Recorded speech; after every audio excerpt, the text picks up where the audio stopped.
Imagine a librarian setting fire to books. It's an image that might seem unthinkable, isn't it? Yet, it happened, and the story behind it is even more surprising than the act itself. The tale begins in the quiet town of Eastonville, a place where the most exciting event is the annual town fair.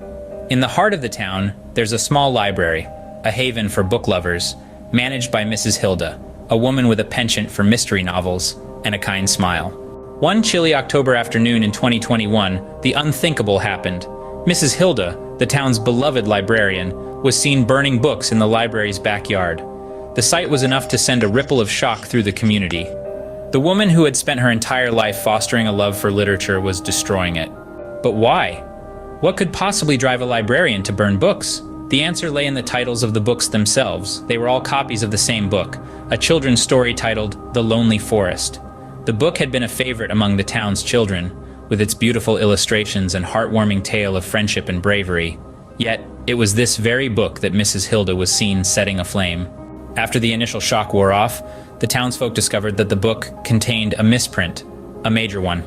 A paragraph in the middle of the story had been replaced with a passage from a horror novel.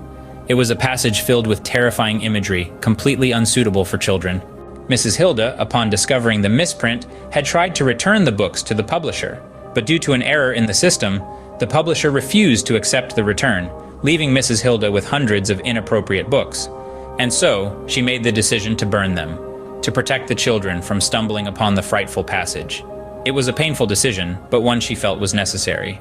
The story of the librarian burning books is one filled with irony. It's a story that challenges our preconceptions and forces us to rethink our quick judgments. But most importantly, it's a story that reminds us that sometimes, the love for books and the love for readers can lead to the most unusual of acts. In the end, it wasn't the act of a villain, but a protector. A librarian protecting her young readers from harm, even if it meant setting fire to literature. And in that act, she became a beacon of light, a guardian of the written word, in a way none could have ever anticipated.